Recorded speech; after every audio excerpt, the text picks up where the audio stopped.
안녕하세요. 함께 걷는 아이들 이현진 부장입니다. 올키즈 스터디 사업을 2013년부터 8년 정도 담당했는데요. 사업 운영 노하우를 세 가지 주제로 나누어서 설명드리겠습니다. 첫 번째는 개별화 교육 과정의 실제적인 내용들을 이제 좀 전해드리려고 하는데, 개별화 교육 과정은 1대1 수업이 잘 계획된 맞춤형 학습이 되도록 하고, 계획부터 평가까지 핵심 역할을 아이들을 지도하는 교사가 수행하게 되는 교육 과정으로 이해하시면 좋을 것 같습니다. 먼저 학습자의 입장에서 개별화 교육 과정을 좀 설명드리려고 하는데요. 기초학습 부진 여부를 판단하는 사전 진단 평가를 통해서 학습 부진이 확인되면 수업에 진입하게 되고요. 수업 초기에 개별학습 계획을 먼저 준비하고, 이걸 토대로 1년 동안 1대1 학습 지도를 주 3회 50분씩 유지하게 됩니다.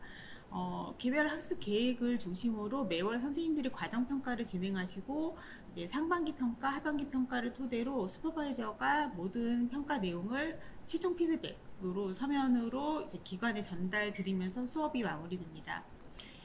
교사의 입장에서 개별 교육 과정을 좀 설명드리려고 하는데요. 크게 이제 3단계로 나눠서 설명드릴 수 있습니다. 첫 번째는 진단 및 평가로 아이들이 기초학습 부진이 어느 정도인지를 이제 진단 평가지로 확인하고요. 그것만 가지고서 판단하기에는 정확한 지점을 또 정도로 파악하기가 어렵기 때문에 관찰과 면담을 통해서 명확하게 아이들의 현행 수준을 파악하게 됩니다. 이 내용을 기준으로 교육 계획을 작성하게 되는데요. 교육 계획의 핵심은 학습 목표를 정하고 학습 전략을 준비해서 이제 실행과 점검을 유지할 수 있도록 하는 것에 비중이 있게 진행이 됩니다. 실제 교육 과정의 양식들인데요. 앞에 양식들을 선생님들이 작성하시면 마지막에 이 보라색으로 된 최종 피드백을 슈퍼바이저가 작성해서 전달하게 되고, 피드백 내용에는 1년 동안 아동이 어떤 교재로 어떤 내용을 학습하게 됐는지부터 이제 수업 초기 상황부터 중간 교육 과정, 그리고 최종 피드백 내용까지 담아서 수업이 마무리됐지만 이후에 어떤 교육 과정을 조금 더 지속해야 되는지를 안내하는 내용까지 포함하고 있습니다.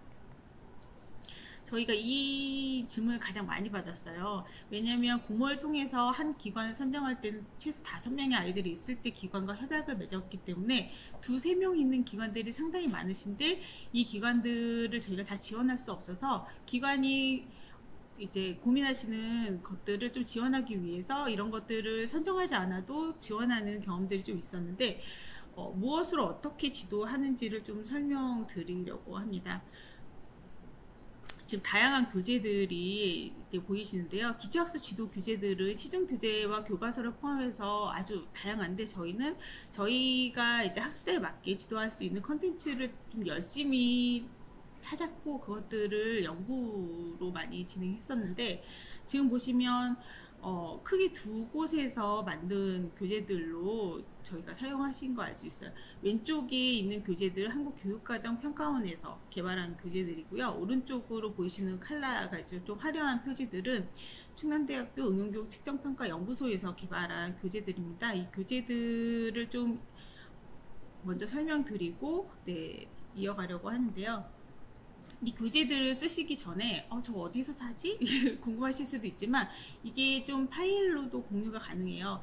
먼저 평가원 교재들은 꾸꾸사이트라고 포털에 검색하시면 꾸꾸사이트를 접속하실 수 있고, 기초학력 향상 지원 사이트 꾸꾸사이트 안에는 다양한 컨텐츠들이 있는데, 여유가 되실 때 이제 사이트를 둘러보시면 좋을 것 같은데, 위에 검색어 입력하는 곳에서 교재명을 입력하시면 파일로 다운받아서 출력해서 쓰실 수 있습니다. 저희 슈퍼바이저가 안내해 주신 사이트인데, 베이스캠프 사이트고요. 연구소 교재들을 이 안에서 찾아서 사용해 보실 수 있습니다. 이 교재들을 가지고 저희가 기초학습 지도를 어떻게 할 수 있냐의 노하우는 이 교재들을 아이들에게 어떻게 활용하느냐에 있는 것 같거든요. 그래서 저희가 좀 선생님들께 가이드북을 만들어서 공유 드렸어요. 그 가이드북에는 국어과와 수학과로 나누어서 목표를 좀 제시하고, 그 학습 목표에 맞게 단계적으로 아이들이 나아갈 수 있도록 선생님들에게 좀 방향을 제시하는 것들을 이제 좀 공유를 드렸었는데, 먼저 국어과 학습 목표는 읽기 쓰기 범위 안에서 기초학습을 한글 익히기에서부터 시작하고요. 저희가 5단계 글로 표현하기까지의 단계를 설정하고 그 아래 하위 영역을 가지고 선생님들이 학습 목표를 설정하게 준비를 했었고요.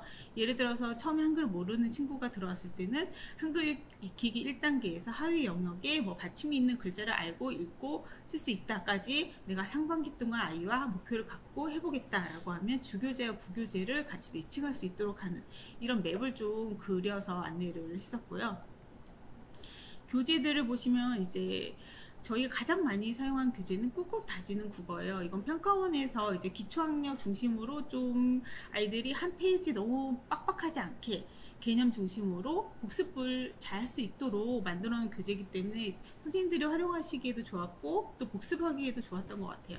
내용을 살펴보면 1권부터 4권까지는 네, 한글부터 뭐 문장까지 좀 기초학습 영역에서의 내용들 이해하는 내용으로 포함되어 있다면 부록은 소리를 연습하는 내용을 담고 있고요. 저희 이제 매뉴얼에 보시면 이런 교재별로 설명을 다양하게 하고 있는데 이 주교재와 함께 조금 더 활동 중심으로 하고 싶다 하면 연구소에서 개발하신 기초국어 튼튼을 같이 활용하고요. 상반기 쪽 학습해서 아이들이 항상 있는 친구들이 있어요. 교과로 넘어가거나 하는 경우에는 저희가 늘품이 시리즈로 해서 이제 수업을 하게 됐는데 지금 늘품이는 4, 5, 6학년 이렇게 있으면 이게 ABC형으로 나눠져 있고 4학년 A형은 직전 3학년 과정을 담고 있기 때문에 3학년부터 6학년이 늘품이 시리즈로 수업을 할 수 있습니다. 이 수업을 하면서 선생님들이 같이 활용하시기에 가장 마지막에 있는 지금 늘품이 차근차근 읽기 공부 교재들이 있는데 요거는 이제 적당한 분량의 지문을 주고 주관식과 객관식으로 문제를 풀게 되어 있고 2페이지씩 매일 풀게 되어 있어요. 그래서 1권은 45일, 2권은 40일 이렇게 좀 문해력을 향상시키기 위한 교재들로 사용이 가능한 보조 교재고요. 지금 이제 조그맣게 다양한 나라의 꾹꾹 다지는 국어라고 보이는데 이것은 다문화 아동을 지도할 때 많이 활용할 수 있는 교재인데 실제로 선생님들이 꾹꾹 다지는 국어에서 교과로 넘어가는 그 중간 지점에 이 교재들을 많이 사용하셨습니다. 수학도 학습 목표를 단기 목표로 저희가 가이드라인을 안내했고 6단계로 나누어져 있어요. 시작은 50가지의 수, 시작을 50부터 하냐는 아니고 단계 하위 영역을 보시면 처음엔 5가지의 수부터 시작을 하고요. 마지막으로 세 자리 수의 덧셈과 뺄셈까지 이제 6단계로 나누어져 있는데 중간중간에 도형 측정 영역으로 2단계, 5단계에서 이제 학습 목표를 같이 설정할 수 있게 되어 있습니다. 2015 이제 교과서가 개정되면서 그 내용까지 반영해서 교재를 매칭하는 가이드라인을 저희가 이제 가지고 있었고 수학 교재도 꾹꾹의 이제 형제죠. 쑥쑥 커지는 수학을 주 교재로 사용했고요. 이 교재는 1권부터 6권까지 되어 있는데 4권까지는 네, 이 학습 단계별로 영역을 학습할 수 있도록 되어 있고 5, 6권은 도형 측정 시계라던가 뭐 길이라던가 이런 것들을 학습할 수 있는 교재로 활용할 수 있습니다. 수학은 이제 선생님들이 많이 활용하시는 건 연산 교재였어요. 그래서 연산 박사를 같이 부교재로 활용하는데 연산 박사는 15권으로 되어 있고 4학년까지 활용할 수 있습니다. 그 외에도 조금 더 활동이 필요하다 하는 경우에는 튼튼 수학을 이제 기초 수학 튼튼을 같이 활용을 하고요. 역시 교과로 넘어가는 친구들에게는 늘품이 수학을 활용해서 네, 하기도 하고 수학은 사실 교구를 활용하시는 선생님들도 많으셔서 교구에 대한 내용은 여기서 생략되어 있는데 좀 일반적으로 많이 시중에서 쓰는 것들을 이제 포함해서 저희가 적합한 교구들을 좀 부가적으로 활용할 수 있도록 안내하고 또 지원하기도 한 바 있습니다.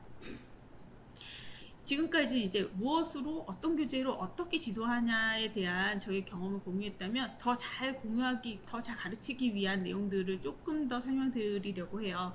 개별화 교육과정의 핵심은 저희가 이제 개별 학습을 통해서 아이들이 이제 성장할 수 있다라는 믿음에서 지원하고 있는 거거든요. 그런 것과 맞물려서 인지 심리를 바탕으로 아이들 가능성을 믿고 조금 더 잘 활용할 수 있도록 하는 전략들을 활용했고 선생님들이 어떤 것들을 사용하시는지 저희가 취합을 했는데 이미 다 활용하고 계시는데 더 이제 잘 하기 위한 방법들을 나눌 수 있도록 교육에서 하고 저희 매뉴얼에 보시면 실제로 좀 자세하게 안내되어 있는데 간단하게 제가 몇 가지 예를 들어보면 지금 9가지 영역의 전략들이 있거든요. 근데 가장 많이 쓰신 건 아무래도 인지조절 전략이에요. 시연과 정교화인데 시연이라고 하면 자주 반복해서 학습하는 거죠. 뭐 교재를 활용해서 교구를 활용해서 자주 반복해서 기억할 수 있도록 하고, 정교화라는 거는 밑줄을 그어가면서 듣는다던가, 발음이 어려운 친구가 녹음하면서 자기가 하는 걸 들어보고 다시 또 발음해보는 이런 학습의 방법들을 좀 펼쳐놓는 것들이 좀 학습에 많이 도움이 돼서 선생님들이 많이 활용을 하셨었고, 네, 행동 조절 전략을 또 많이 쓰셨는데, 이런 거죠. 시간 자원이면 친구들이 이제 수업 시간을 일주일에 3번 맞춰서 오는 것도 쉽지 않거든요. 그랬을 때 시간을 맞춰서 일찍 오는 친구를 자꾸 칭찬하면 그 친구가 다음 시간에 더 일찍 오기도 해요. 그래서 이 수업 시간을 잘 맞춰오는 것부터 시작해서 문제풀이 속도를 단축하는 타임워치를 사용한다던가 이런 방법들을 쓰시고, 심적 자원 같은 경우는 수업에 도착하는 친구들이 어떤 날은 화가 나고 어떤 날은 좀 슬프고, 이게 좀 학습에 딱 최적으로 도착하기 어려운 날이 많거든요. 그럴 때 수업이 시작할 때 좀 안정적으로 시작할 수 있도록, 네, 뭐 얘기도 들어주고 공감도 해주고 좀 스트레칭도 하고 하는 이런 것들을 포함합니다. 인적 자원 관리는 선생님이 일주일에 3번은 있지만 나머지 2번은 없는 거예요. 그래서 이 2번 이틀 동안 내가 뭘 물어볼 수 있을까 이런 걸 했을 때 누구 선생님한테 물어볼 수 있고, 그 경험이 성공적이면 이제 그 이후로는 내가 필요한 사람들을 찾아서 잘 이제 물어보는 경험들을 할 수 있도록 하는 연습이라던가, 이제 기본적으로 환경자원 관리는 제일 많이 쓰세요. 왜냐면 아이들이 집중할 수 있어야 되니까 1대1 학습 공간이 좀 이제 독립적으로 유지되고 깨끗하게, 주변에 신경 가는 것들, 이제 신경 쓰이는 것들을 없애는 거죠. 그리고 1대1 수업이 1년을 기본으로 하는데 1년 이후에도 학습할 때 아이의 학습 태도가 좀 유지될 수 있도록 하는 것들을 학습 전략으로 삼아서 이제 사용하실 수 있도록 선생님들이랑 많이 공유했던 경험이 있습니다. 개별화 교육과정을 하면서 저희가 이제 보시면 아시겠지만 단기 목표를 성취하는 걸 되게 중요시하고, 교재를 매칭하고 전략들을 사용하는 것까지 선생님들이 되게 바쁘세요. 네, 아이들 수업을 최적화하기 위해서 노력하시는데, 그 곁에서 슈퍼바이저가 이제 지원하는 것들 역할을 되게 좀 성실하게 해주셔서 저희가 사업을 성과 있게 할 수 있었다라고 생각되고, 3분의 슈퍼바이저가 계셨는데 저희가 이제 초창기부터 참여하시는 선생님들 중에서 양성해서 2015년부터 이제 직접 고용해서 선생님들이랑 활동을 했고, 3분의 공통점을 제가 돌아보면 좀 꼼꼼하시면서 열정적이시고 친절하셨던 것 같아요. 그래서 이분들이랑 같이 길 있게 선생님들이랑 같이 활동했던 게 좀 사업을 규모 있게 하는 경우에는 슈퍼바이저 역할이 더 이제 드러날 수 있겠다라는 생각이 좀 들었던 것 같습니다. 개별화 교육을 맞춤형으로 하면 대부분의 아이들이 좀 되게 학습적으로 성장하는 경험들을 저희가 가지고 있는데, 그 외에 특별히 기억에 남는 2 사례를 좀 소개해 드리려고 가지고 왔습니다. 첫 번째 친구는 저희가 3년을 만났어요. 3년 동안 339번의 수업을 했거든요. 이 수업을 보면 이 친구는 시작할 때 2학년 친구였어요.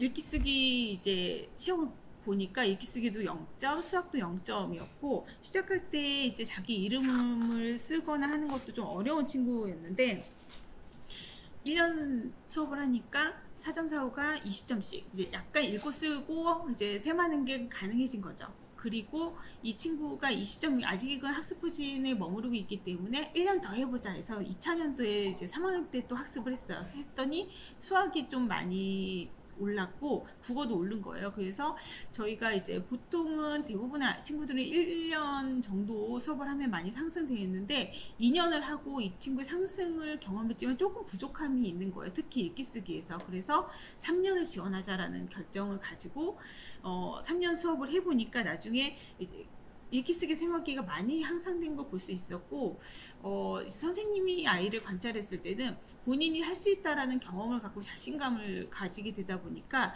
수업이 4학년이 끝나고 5학년이 되는 그 시점에는 좀 이제 묵독도 잘하고 계산하는 속도도 빠르고 또 자신감이 있다 보니 표정도 밝아지는 걸 볼 수 있었다라는 저희가 이제 선생님 말씀을 들은 적이 있는데, 이 사례를 말씀드리는 건 기초학습 지도 사업 자체가 이제 천천히 반복적으로 이제 수업하는 그런 수업의 흐름을 가지고 있지만, 그 안에서도 더 오래 수업이 필요한 친구들이 있다라는 걸 저희가 좀 발견하고, 그냥 지나치지 않고 좀 필요한 친구들이 지속할 수 있도록 사업을 좀 세팅했던 거, 그런 것들이 중요했던 지점이 있었던 것 같아요.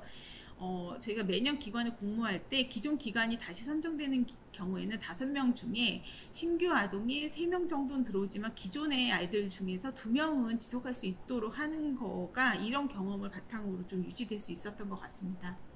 두 번째 사례는 이 친구는 5학년이에요. 수업 시작할 때 이름을 쓸 수 없고 뭐 이름 필순이 어렵고 한글 낮자 구분이 안 됐던 친구였는데 저희가 상반기 수업을 해보니까 약간의 상승은 있지만 전체적으로 학습 정체가 이제 심하다라고 판단이 돼서 이때 이제 저희가 여름 정도 되면 상반기 평가를 해서 전체 아이들의 이제 뭐 학습 향상이나 정체를 한 번씩 모니터링을 하거든요. 그때 이렇게 학습 정체가 심한 아이들을 좀 슈퍼바이저랑 다 찾았던 것 같아요. 그 중에서 이 컨설팅을 참여하겠다라는 의지가 있었던 아이들 3명을 이제 지능 검사를 진행하면서 컨설팅을 병행했는데, 이 컨설팅의 포인트는 1대1 수업에서 그 내용을 좀 활용할 수 있도록 하는 거가 중요했던 것 같아요. 조금 더 이제 자세히 설명드리면 이 친구 지능 검사를 진행했는데 4가지 영역 중에서 공통 이제 어휘 이해라고 나오는 언어 이해 능력이 이 친구의 강점으로 확인돼서 이걸 수업에 어떻게 활용했냐면 낱말이나 이런 것들을 좀 공통 개념을 찾고 이제 분류하고 모으고 하는 활동들을 꾸준히 해서 사고력을 높이는 것들을 국어 시간에 좀 활용을 하고, 지금 보시면 지각, 추론각, 작업기억 이 가운데 그래프의 가운데 영역들은 이제 상당히 저하된 걸로 나와 있는데, 이걸 위해서 좀 시지각을 훈련하는 교구들을 활용할 수 있도록 저희가 교구와 교재들을 선생님께 지원하고 이제 활용하는 방법들을 학습하고 했었거든요. 그리고 또 하나는 기억에 남는 게, 이제 이 친구가 한번 여러 가지 일을 처리하는 상황이 부담으로 느껴질 수 있다는 걸 저희가 알게 됐어요.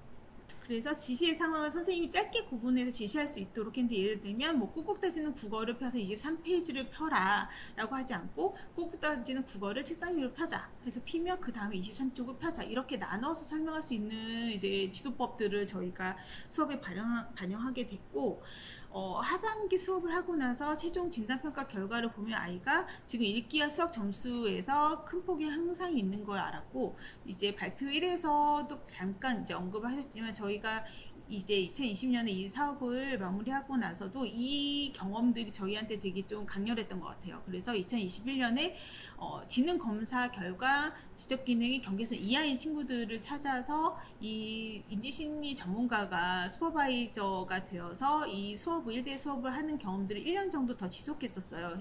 근데 사업을 마무리하면서 평가할 때 너무나도 이제 저희에게 같은 경험이었던 거죠. 모든 아이들이 이제 성장하는 것들을 저희가 경험하면서 이 사업을 시범 사업 이후도 좀 고민하게 되는 경험이었던 것 같고, 이 얘기는 앞에 친구는 조금 길게 지도해야 된다라는 경험이었다면, 지금 이 사례는 1대1 개별화 교육과정 안에서도 조금 더 다양한 방법을 고민할 필요가 있다라는 메시지를 좀 전해드리고 싶어서 가져온 사례고, 이런 것들은 저희가 이제 연구 모임으로 많이 활성화했었던 것 같아요. 그래서 이어서 두 번째 주제는 교사 연구 활동을 좀 설명드리면, 저희가 이제 사업 초기부터 선생님들이랑 매월 한 달씩 교육 모임을 갖는 것들을 원칙으로 마무리하는 시점까지 계속 유지를 했었는데요. 2020년도 기준으로 교사 교육과정을 좀 설명드리면, 먼저 개별화 교육과정과 관련된 일정들을 먼저 세팅을 하고, 그것들이 중복되지 않게 교사 교육 일정을 했었는데, 수업이 2월부터 시작되기 때문에 1월은 기초교육으로 선생님들이랑 수업을 준비하고 4, 5, 6, 8, 9, 10 이렇게 총 6번의 교사 연구회를 운영한 다음에 연말에 교사 활동 보고회를 진행하는 세팅으로 진행을 했고요. 교사 교육 이제 기초교육 내용을 먼저 소개해드리면, 중요했던 내용은 국어과 수학과 지도를 어떻게 할 것인가, 이 교재들을 어떻게 활용하고 아이들의 오류 지점이나 이제 좀 공통된 이슈들이 있어요. 그것들을 어떻게 지도해 나가고 어떤 교구들로 좀 활용하는 게 좋은지를 많이 좀 고민하고 교육하는 내용들이 있고, 개별화 교육 과정을 이해하고 교구들을 실습하는 내용, 그리고 수업을 준비하는 워크숍들이 포함돼서 이틀 동안 진행이 되고, 그 다음에 교사 연구회를 진행했는데, 실제 저희 활동하셨던 슈퍼바이저랑 선생님들이 이 정도 규모로 한 팀이 4명에서 6명 정도가 한 팀이고, 슈퍼바이저 3분이 총 6팀을 운영을 하셨었거든요. 그럼 교사 연구회는 어떤 내용으로 진행됐나를 좀 설명드리려고 하는데요. 3시간, 한 번 모이면 3시간이에요. 3시간 중에 1시간은 공통 스터디를 진행하고 2시간은 교사 연구 발표를 진행합니다.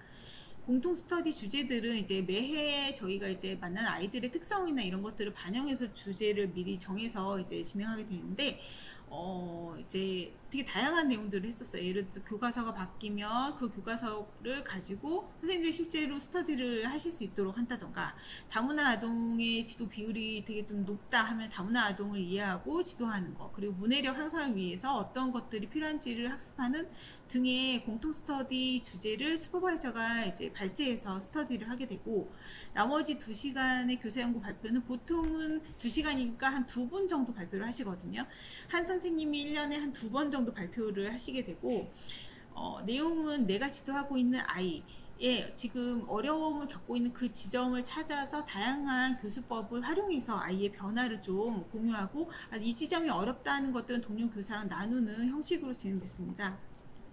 사례를 하나 공유 드리면, 저희 매뉴얼에 들어가 있는 사례인데, 이 사례는 자음자, 모음자 구분하고 소리가 말고 낮자, 이름과 필수를 익히는 내용을 포함하고 있어요. 이게 내가 지도하고 있는 친구가 지금 이게 안 되고 있다라는 거고, 학습 내용을 5단계에 나눠서 이제 실제로 다양한 내용을 가지고 지도를 한 사례들이 있고, 교사 평가를 마지막에 하게 돼요. 근데 교사 입장에서 이 연구 발표를 준비하는 것들이 어땠는지를 좀 써 있는데, 이 친구는 처음에 이제 디귿을 디글로 읽었던 아이가 점점 알게 되면서 오늘 재밌었어요 하고 자신감을 갖게 되는 것들을 선생님이 지켜보는 경험이 되고, 또 선생님에게는 스스로에게 질문을 좀 하게 되는데, 어떻게 설명하면 좋지?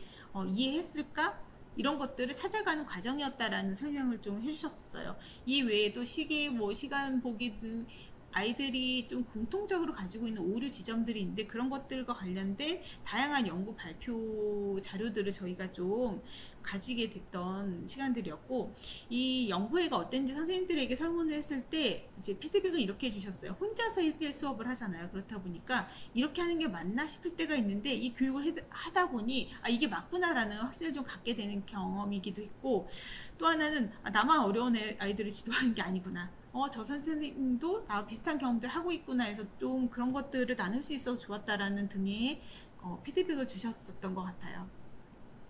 이 연구회 외에도 제가 마지막으로 간단히 공유드리고 싶은 건 동기부여 프로그램이에요. 개별화 교육의 효과를 높이기 위해서 다양한 동기부여가 필요한데, 선생님들이 수업에 각각 필요한 것들을 이제 하시는 경험 외에 저희가 지원하는 것들도 고민을 하게 되거든요.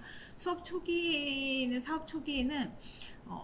저희가 뇌에 좋은 견과류를 지원하기도 하고, 또 동기부여 프로그램이 다양한 프로그램들을 책자로 만들어 지원하기도 했는데, 시간이 지날수록 아이들이 원하는 거에 다 다를 수 있기 때문에 아이들이 원하고 선생님이 또 할 수 있고 그룹으로 바깥을 나가는 경우에는 기관이 도울 수 있는 그런 프로그램들을 자율적으로 할 수 있도록 지원을 했던 것 같고, 저희가 9년 동안 1301가지의 동기부여 프로그램을 했더라고요.